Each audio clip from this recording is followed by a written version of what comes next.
You're listening to the Belmar Bytes podcast, brought to you by Belmar Consulting.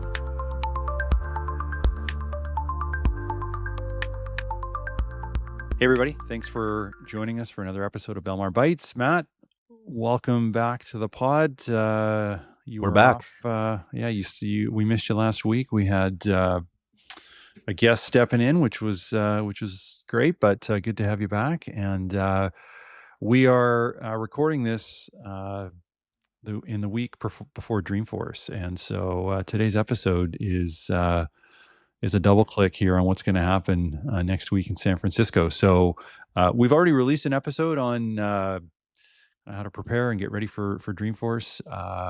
Tom joined me on an episode a number of weeks back, and but today really is we're a week out, and every email I get seems to have Dreamforce tagged in it, and I'm sure the same for you. So everybody's amped up, ready to go for next week, and so wanted to just dive in and let's talk about some ideas for kind of what we're thinking is going to happen next week. So maybe just to frame it. Dreamforce is in San Francisco next week, starting Tuesday, October 14th, and rolls through the end of Thursday.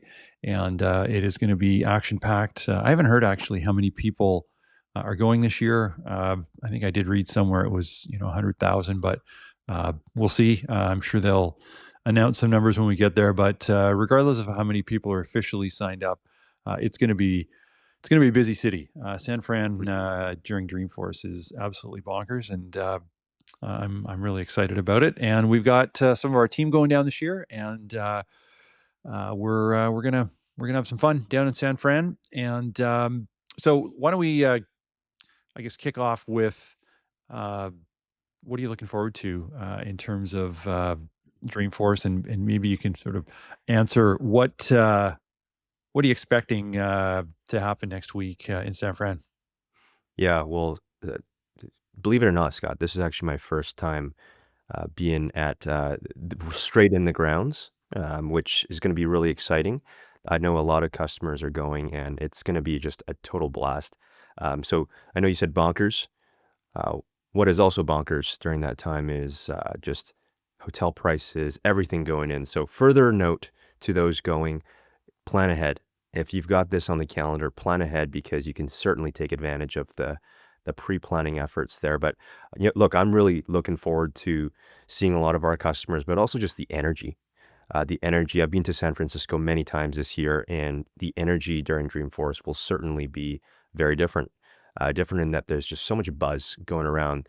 It's not only just the events of Dreamforce, it's all of the complementary or ancillary events that are happening outside the main hub there, which we'll be speaking at as well. But there's a lot going on during that time. So it's really like to use an analogy here, it's like a homecoming for everybody that knows and lives Salesforce. So a lot of familiar folks, a lot of folks being able to meet for the first time, but also see each other as well. So that's what I'm excited for.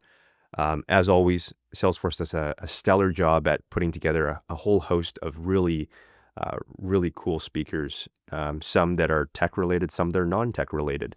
But their concerts, which are charitable concerts, are always top tier. This year they've got Metallica and Benson Boone. They've got speakers.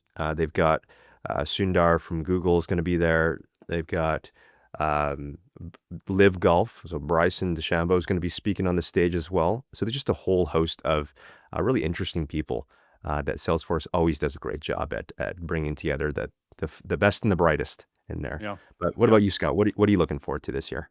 Yeah, I mean, for me, I've been a bunch of times, and it is amazing that this is actually officially your first time going. So it's you've heard about it. You've lived it through other channels, but yeah, you'll be all in this year.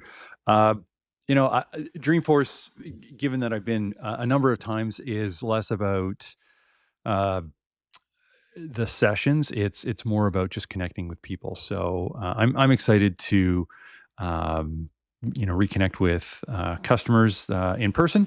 So we'll have a chance to meet up with a handful of customers. Also, just our colleagues at Salesforce. I mean, we talk to these people throughout well, obviously throughout the year, but day to day, week to week, month to month. And, we get a chance oftentimes throughout the year to see them in person, but we'll get to see a bunch of people that maybe we just don't get to see as often as we'd like, all in San Francisco together. And so I think for me too, it's just the sort of hearing what's coming next. I mean, last year, Mark Benioff announced AgentForce, and I mean, it had been pre-announced, and there was sort of a lead up to Dreamforce with that. But it was, everything last year was about AgentForce, and we're now a year removed, and everything is about AgentForce. So it's gonna. I'm excited to hear the announcements. Obviously, our business is very tied to the direction that Salesforce is going and the direction that our mutual customers are going, and so hearing it directly from Mark and from others is going to be really cool. So I'm sure they've got, as they always do, have lots of big announcements, and I'm sure this year will be exactly the same. Um, Well, hey, so Scott, that's a great segue actually into yeah, we're gonna post this up for Dreamforce. What are your predictions? So Salesforce, without a doubt, always announces something big. There's yeah, always something new, exciting, innovative, revolutionary, whatever you want to call it. But why don't we do a bit of a prediction episode here? Um, yeah, so sure. as you think about it, what are the, I guess, top few predictions, big, bold bets that you think Salesforce is going to make this year? Well, I'll give you one. Why don't we go back and forth on this? Sure. So my prediction, and again, this is just, I'm taking a guess. I have no inside info on this. This is just Mhm. Scott's sort of latest thinking in terms of what's coming. Uh, CEO of Google is being interviewed. So Sundar is going to be interviewed by Mark Benioff. I have a hunch that there's something there. It's more than just a fireside chat about agentic and AI. I think there's Mhm. something brewing there, but we'll see. We'll know in a week's time.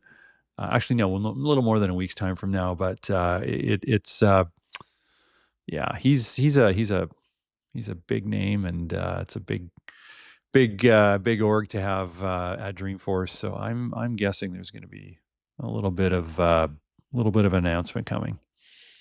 Okay. I'm gonna double click on that. What do you mean by announcement? Partnership, product? Yeah, I think it's product partnership. So, and again, these are just ideas that I've got, but just in observing our customers' uptake of Agentforce to this point. So, call it a year removed. Uh, it hasn't been maybe as robust as I thought it might be, and certainly in the commercial space, large enterprise. I mean, it's being consumed, but I thought it would take off faster than it Mm. actually has, and so in that year, at least, and again, this is just from my own experience using the Google stack, just the advancement of Gemini and the capabilities that Google have just baked into their products. I don't know. I don't know what it's going to look like if in fact it is something, but my hunch is that there's a kind of a product offering that Salesforce is providing uh, to their customers that's connected to Google in some way. So Yeah, interesting. And yeah, I mean, I echo that with like 100% agreement that Google has been really just stepping it up on the AI front. I mean, we use Google as our stack, and the amount of places now that I see Gemini buttons and just the power. I mean, you had shared with me, Scott, the other day that you can point it to a Google folder and it can create content off of whatever information is distilled there. So yeah, Google is they have done a master class at product evolution and really just it's a whole host of trial and error. Understanding right now the most prevalent way to interact with AI is a chat-based interface, but they've done a really good job at trying to test out. It's like a long series of A/B testing for no, where is it actually being utilized, and they've already got all the customers on it. Might as well test out what sticks. So maybe I'll go into my yeah, my What do you prediction. got? What do I think outside of a host of really cool celebrities and speakers there? So last year, Salesforce announced AgentForce. There was AgentForce 2.0 that was announced halfway through the year. Certainly, I mean, I think it's a safe bet to say that AgentForce 3.0 is probably going to be announced. But I think if I were to make an assertion here as to what do I expect to be different about this, I think, like I said, the chat-based interface is still prevalent, but I think there's going to be some evolution to that. In that right now it's purely text, but I think the widespread adoption, just even outside of Agentforce, of other ways to ingest and pass in information. I think what we'll see in our Agentforce interfaces is influx in audio recording or audio or video or photos and being able to produce off of that. We've seen a ton of advancements. I don't know when the last time you've generated an image on, be it Gemini, Grok, ChatGPT has Hmm. been, but even over the last year, I've seen a ton of advancements of what looked like a hallucination or what looked pretty bad to something that is almost surprisingly scary how accurate it is. So Yeah. I think we'll Yeah. see a lot of just the interface changing, and I'll match that with another bet here. The Slack acquisition, which happened some time ago, was big, and there's been this ongoing integration of Slack and Salesforce. And I think what we're going to see is beyond just chat-based interfaces, we're actually going to see Slack as an interface for interfacing with Salesforce, for interfacing via Agentforce as well, and using that as the front door. I kind of liken this to when Tim Cook and the team at Apple had spun out all of these wearable devices and these Apple Watches. What you started to see, especially with these most recent ones, it's it's effectively copy and pasting what you can do on a watch, Yeah. but it's something that could have been done on your phone. So changing the interface to drive adoption, to drive stickiness, and I think that's what we're going to see with Slack because Slack was not a new product. Slack had a ton of users already on it that loved and breathed Slack. I mean, perhaps I'm biased because we use it, but it is head and shoulders above Yeah. the next closest Sure. communication channel and app. Yeah, and I mean, You know, I personally I like using Slack more than I like using Salesforce. It's just it's easier to use. I know it's a very different yeah, use case, but it's just I don't know. There's just features of it that are just amazing and so easy to use. totally. So I think Slack as an interface is Yeah, that's cool. Slack at the That's front cool. door is what we're going to see this. All right. Well, I've got another one. Uh, you referenced Agent Force V1, V2. Likely V3 is announced. Um, and what have we seen as a longtime Salesforce customer ourselves? I actually haven't seen really much benefit, or enhancement within the product that we use, which is Service Cloud, and that is making my life easier. So, it seems like the first iteration of this has been, uh, uh, selling Agent Force. So to make it easier for customers, in the call center environments and other environments like that, to have their customers engage with an agent. Here's what I'd love for Salesforce to do, and then I'm predicting is going to happen. They're going to just announce in product enhancement. So we use Google as the example here. I can be in Gmail, and day by day, incrementally, Google is releasing more and more Gemini based features. I can be in Google Drive or in Google Sheets, and it does any of their tools.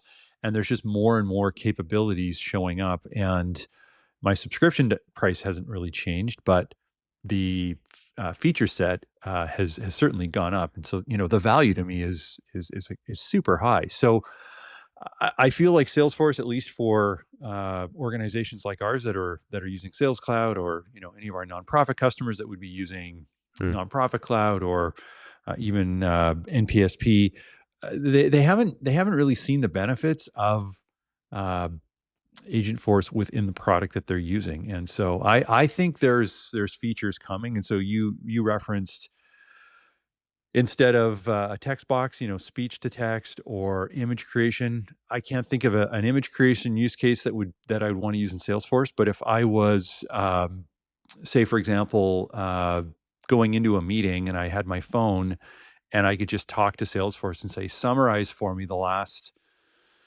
Yeah. 1 month of communication that we as an organization have had with, this customer, and it audibly can talk to me and summarize that. That would be super powerful, because we do store a lot of that information in Salesforce, but I have to click through and look at individual entries in order to summarize that. So I'm hoping that that they announce. I'm expecting they're going to announce some features like that, which would make the stickiness of Salesforce that much Yeah. more, as well as just the use of it day to day that much better. And so we'll see. Maybe that'll be through a Slack interface, but I'm expecting there'll be some product announcements that are just made available to everybody following Dreamforce, and Yeah. it'll be exciting. Oh man, wouldn't that be cool if I know oftentimes we'll get questions like, "Hey, can you give me the answer to this question?" And it's a, "Give me a second and let me create a report, let me filter this, let me produce a graphic for you." Imagine if that was just all done via voice or Yeah. Slack, and it's done for you, but it's done in a declarative fashion, in that it's being done on the back end for that. But oh, that's exciting. Well, hey, I'll match one more, maybe less AI oriented, but more partnership oriented. And I know you'd mentioned Google as a potential big bet there. I think something that I've seen over the last year, 2 years, in terms of where Salesforce is placing endorsements and financial investments. I think we're going to start to see more experience based or experiential based investments in terms of endorsements. I mean, they've already got some with some basketball teams in the WNBA. They've got some that are sports related. They've got a customer in F1, Formula One racing. I think we're going to start to see more of that.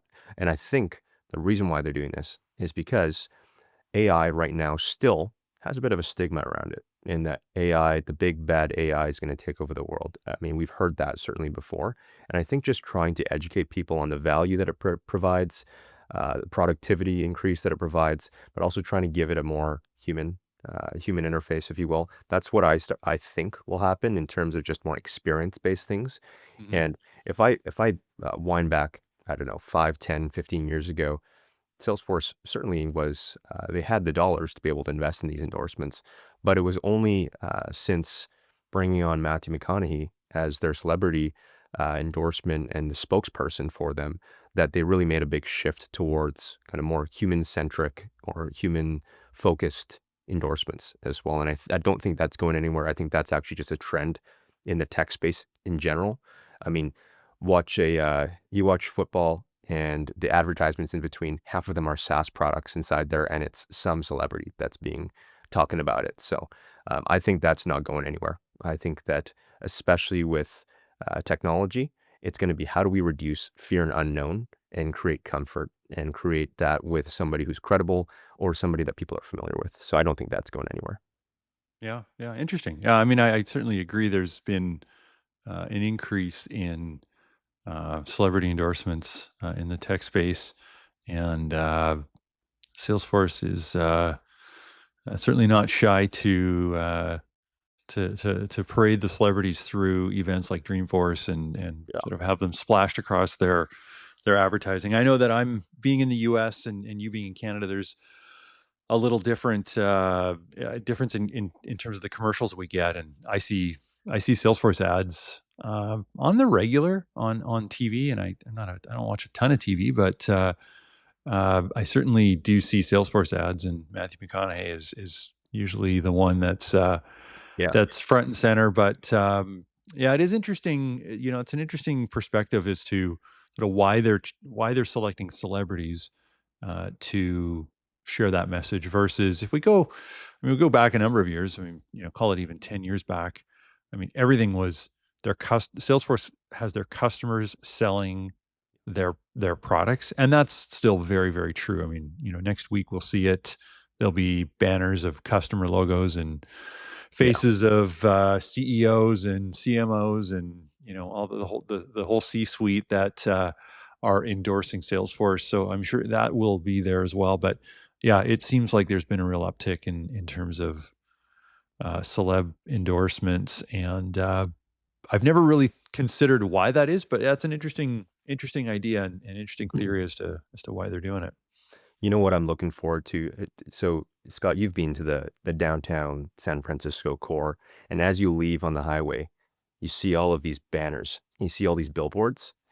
This is the Super Bowl for tech companies. That's what Yeah. I'm Oh, for excited to sure. see is how creative people will be because already you can if you're ever looking for a leading indicator as to be at what to invest in or what's going to happen, just look at the billboards. Look at what people. I've learned of a lot of new tech companies by driving out on that highway and seeing those billboards. But I'm very curious as to when we drive out there, this is like their Super Bowl commercials. So that'll be interesting to see what new products decide to this week when there's such an influx of new people coming into that downtown core, what they're deciding to put up on those banners as well. Because certainly Salesforce, for those who don't know, is the tallest tower in San Francisco. Like it sticks out. You cannot miss it.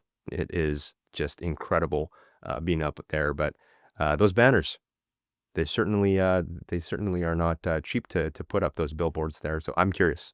I'm excited. We'll Yeah. take some pictures of them and share them. Yeah. Yeah. For sure. Next week we'll be active on our socials and sharing stories about what's happening at Dreamforce, and certainly any big announcements that impact our customers and or our team. Will be doing our best to break those down and sharing those. We'll do a full recap Yeah, post Dreamforce, but next week we'll be sharing updates throughout the week. And I think in terms of updates, we have been sharing and promoting this, but I think this is a good opportunity just to give Fundraise Up a big uh, kudos and a high five to say thanks for inviting us to participate in the Philanthropy Lounge that is happening throughout the week in San Fran. So if you are attending Dreamforce and you have not signed up for the event that we're putting on, Matt, why don't you give us some details in terms of what's going on? yeah. So when October 16th, 10 a.m. PST to 11 a.m. PST, we're going to have two fantastic speakers and guests that we're going to have a moderated conversation with.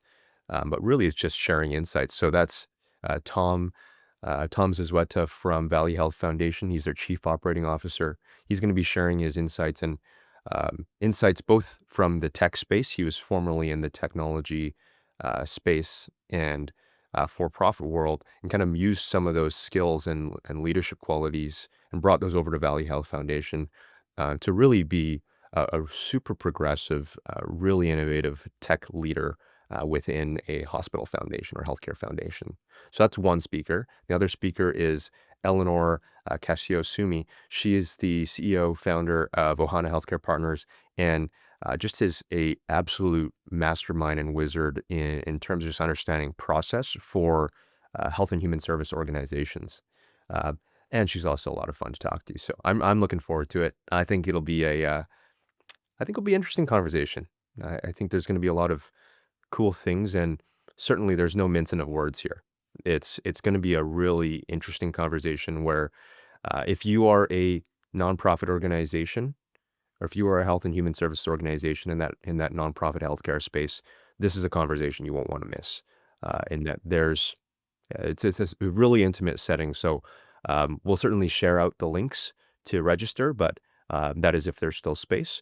But certainly if there's still space, make sure you can attend that. Yeah, yeah, awesome.